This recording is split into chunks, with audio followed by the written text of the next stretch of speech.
Good afternoon. I'm on site here at Embedded World 2022, and joining me today is Matt from Silicon Labs. So thank you very much, Matt, for joining us. Thanks for having me. And we're going to be talking about Silicon Labs' XG24 family of SoCs. But before we get started, can you tell us a little bit about Silicon Labs and what it is they do? Yeah, absolutely. So Silicon Labs is a fabless semiconductor, and we're really focused on IoT, specifically wireless at the edge. Yeah. And so through the years, through a series of strategic acquisitions, we're now 100% focused on IoT. So we've been doing IoT before IoT was really a thing. Yeah. And we handle things like Bluetooth, 802.15.4, which includes Zigbee and Thread, as well as Matter. And we also do proprietary sub-gigahertz. So really cover the gamut of what wireless IoT is. Excellent, fantastic. So now let's talk about the BG24 and the MG24 wireless SoCs. Now these are described as the company's flagship IoT offerings. So can you explain the features of these products and what makes them so suitable for IoT projects? Yeah, absolutely. So as I mentioned, we cover a lot of technologies. The MG24 and the BG24 are specific for a couple of them. BG24 targets Bluetooth low energy, as well as Bluetooth mesh. MG24 is what we call multi-protocol. So I cover Bluetooth mesh, but I also do things like 802.15.4, Zigbee, and even the upcoming Matter application. Yeah. And really what's important about these devices is we put in a lot of features that really extend the capabilities. All of our devices are really designed to be low power.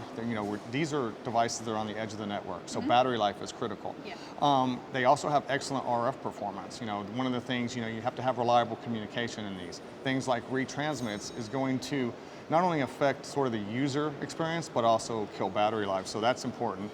But on this device, we've also done some other things. We have what we call our secure vault, which is really about going beyond just securing the data over the air and securing the device from local attacks as well as remote attacks.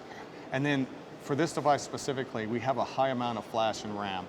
One of the things this is really positioned at is Matter. So Matter is really trying to unify sort of all these devices in the Internet of Things. It's using things like IP, but because of that, sort of your memory requirements, flash and RAM, are more. So we've really positioned this device to not only handle Matter today, but to be able to be upgradable in the future to make sure doesn't become stranded device as things improve.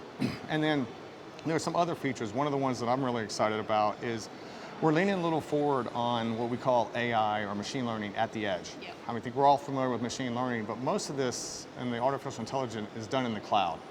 The problem when you talk about doing this at the edge, especially on battery-powered devices, is that drains battery and it doesn't last long. So what we're doing is we're enabling a lot of those features to be done at the edge locally, so I'm not transmitting all the time when I don't need to be and trying to determine what is this data, is it an anomaly, do I need to react? It's all done local. Yeah. And we've put in an accelerator that actually addresses that. So that's one of the really exciting things. This is the first wireless SoC that has that capability on this level that we can do that acceleration. Brilliant, that sounds fantastic.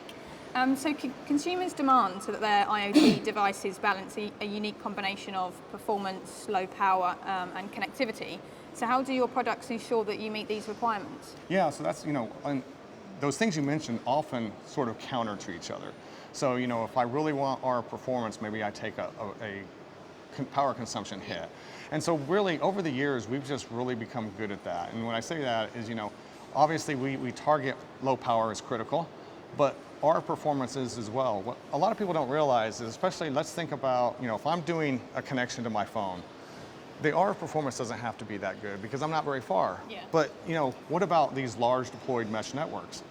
This is really where it gets important, because if my RF performance isn't good, there's a couple things that are going to happen. One is, of course, what that means is maybe I don't have to go that far, so I just find the closest device, but now I have a lot of hops to get to where I eventually need to go, and that creates traffic, which causes more latency, which causes more delays, which impacts user experience. Or I have retries, and then that impacts battery life. So, we have the best performing RF in this class of device. So if you look at typical devices, we have what's called, our output power is something we call 20 dBm, and our sensitivity for 802.15.4 is almost minus 106. To get that type of performance on most devices, you have to use what's called a front-end module. It's a separate chip that requires, more components, larger size, more cost. We've been able to get that integration. So a lot of what we do to get that sort of balance between power consumption And connectivity and performance is about integrating the proper features and technology into the device. Okay, fantastic. So these SoCs are the first ultra-low powered devices in the industry to include dedicated AI and ML accelerators. So what are the accelerators' key features and what benefits do they bring to designers? Yeah, absolutely. And so that's one of the things I mentioned. I'm really excited about what we've done. So what we've done on this is we've integrated IP that we've developed. And so really the IP is about handling all the math required to do a lot of this inferencing. And without going too technical, basically we can offload from the main CPU what would be required. And to give you an example, again, these are embedded devices. They typically have a Cortex-M. These aren't A-class machines or MPUs. But compared, if I were to do the information, this inferencing on this Cortex device, it would take actually more time and more power. So with our accelerator, we're actually able to do it 2 to 4 times faster and at 1/6 the power consumption. So now, you're opening up applications that couldn't be used at the edge before just because it was too battery hungry. Yeah. So that's what it is. And here's an example. So this is one of our development boards. And, we have a microphone on here. So, one of the applications is what I'm going to call sort of voice tagging. Yeah. And so we could do this. We could have, with the microphone, we could listen. And here what I'll do is I'll say gecko green. And then gecko red. Gecko red. Bye-bye gecko. Excellent. So, that's all done local. I'm Yeah. not going to the cloud, I'm not doing anything, and with the amount of flash and RAM, we are limited. You could probably only do about 10 keyword spotting or 10 keywords, but again, for an edge device, that's more than you need. Yeah, definitely. I love that. That's fantastic. So could you give us some use cases for the AI and ML? So what are some of the typical ones that you see? Yeah, so one of the ones we talked about was voice tagging. Yeah. So maybe you have a light switch that you actually want to do voice tagging for, so you don't have to go through an Amazon Echo or a device like that. Yeah. So I have well over 60 connected devices in my house, and the Echo does really a good job of unifying all those. The problem is when I lose internet action or internet, my voice capabilities goes away. Yeah. When you're doing that at the edge, you don't have to worry about internet. So that's probably one of the use cases when I want to be able to bring that to the edge and not have to worry about internet. Yeah. The other thing is pretty typical, things like predictive maintenance, where I actually, a common use case is you have motors on conveyor belts, and they can't afford for a conveyor belt to go down at just unpredictable time. Yeah. So through things like vibration, et cetera, they could do predictive maintenance. Again, the problem with that is, if these are doing all this information and sending it upstream, it causes a lot of congestion on the network. Really, it's about anomaly detection locally, and then you connect to the internet to take action. So that's one of the big use cases. Glass break sensors, we're seeing stuff there where you could actually, again, I can't be, if I'm a battery powered device, I really can't be doing all this connection to the network. So glass break sensors, I talked about voice tagging, and then at our booth, the other thing we're showing is actually people counting. Okay. And again, we're doing people counting at the edge of the network without an internet connection. Yeah. So that's really critical as well. Yeah, some great applications there. So involving IoT devices in health and home calls for a high standard of security, involves a high standard of security. So what security features do your SoCs have? Yeah, so I mentioned that. So actually about 2 years ago, I like to say we leaned forward on security. What I mean by that is, a lot of times we take requirements from customers and build based on what they're feeding us.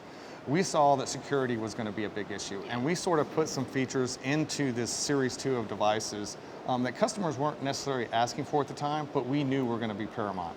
And so this is based on what we call our Secure Vault. Secure Vault is a framework of security, and we have different levels. This one has what we call Secure Vault High. So, again, typically if I look 2 years, 4 years back, security was around securing the pipe, the data over the air. Yeah. We've taken that further. So we have all the algorithms for doing that. We offload that and we make it very fast. But we also look at securing the device and securing the device from both the local attacks as well as remote.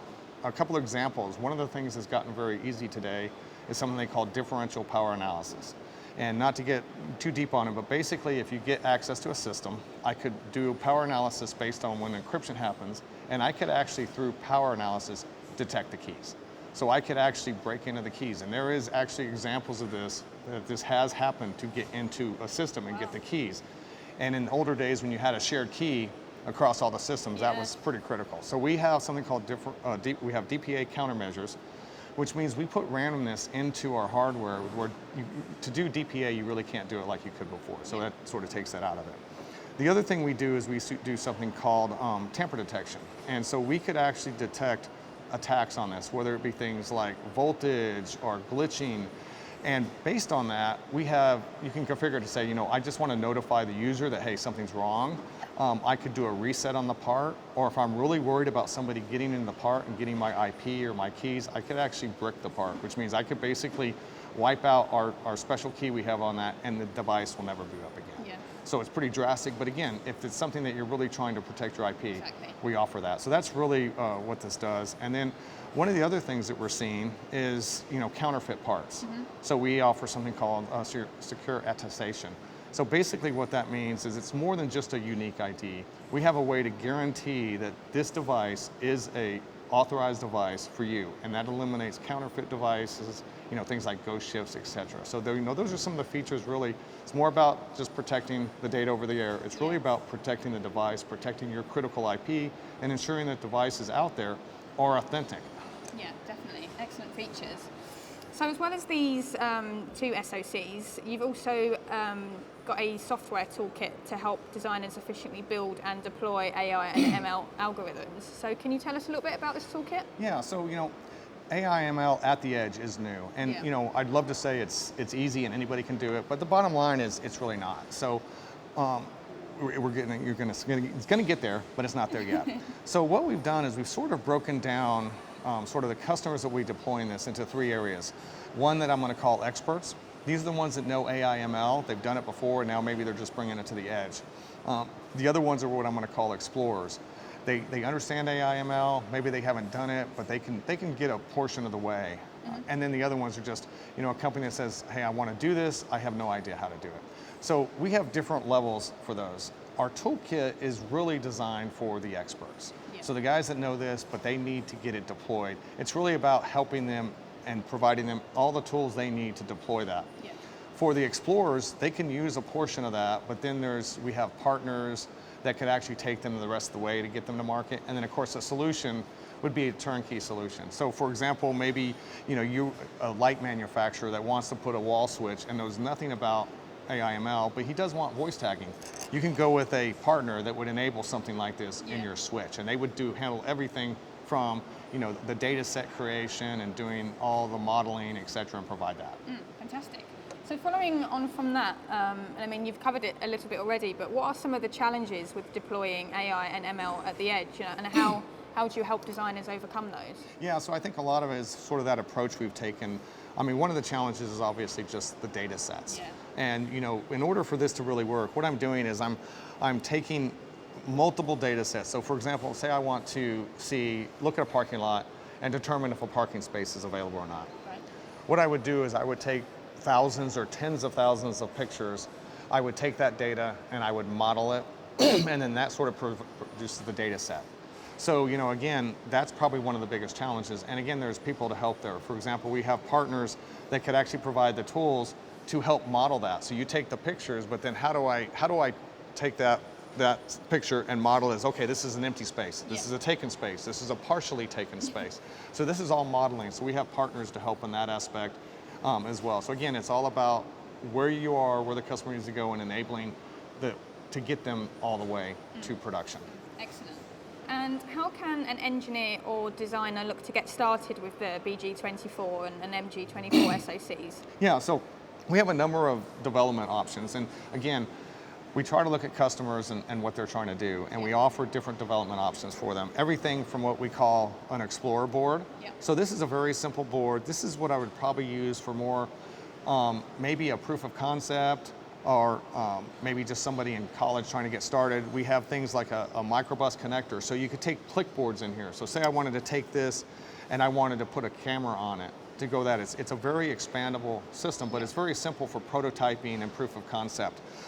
It's not really focused on RF development, but more about what's the system trying to do. Okay. Same thing with this. As you mentioned, this is the similar board. This is one of our dev boards. That's the sort of the next step up. Yeah. On this board, we have a number of sensors. So we have acceleration sensors, we have temp sensors. I love this because I have many customers that use this as a proof of concept. So maybe they're trying to get something through to their management, and they'll actually use this board, develop their application, and then pitch it to their management using this. Yeah. And then our premier hardware is what we call our Pro Kit. And this is a modular approach. So I've got this main board, and then every device we have has one of these radio boards. And so I could, if I'm developing on an MG22 and I want to go to the MG24, it's the same development platform. This one has a lot of unique features. One of the things, obviously, it's really more oriented towards RF performance testing. Okay. So these are more about development, but they're not optimized for RF performance. This one's better optimized for RF performance. And then we have a lot of advanced features. One that I like is something called Advanced Energy Monitor. So through this, with the PC, I could actually see what's happening from a power consumption standpoint. And this is critical. So say I'm developing an application and I'm going into sleep mode, and I should be on this device about 1.3 microamps in sleep mode. Through AEM, I could actually see that, say, I'm at 3 microamps. Why? And I could actually look at the code in that mode, click on that code, and then maybe find out. Maybe I haven't turned off a specific peripheral or there's something wrong. So it really helps you debug power management. And then even beyond that, one of the things that with wireless, it could be difficult to debug, especially in mesh. I've got, I'm doing testing and I've got a device across the building and I'm trying to communicate with another one. Through there, I hop on networks. Yeah. With a typical over-the-air sniffer, what I see is just what's coming over the air. So maybe I see a transmission from the one device and then it stops.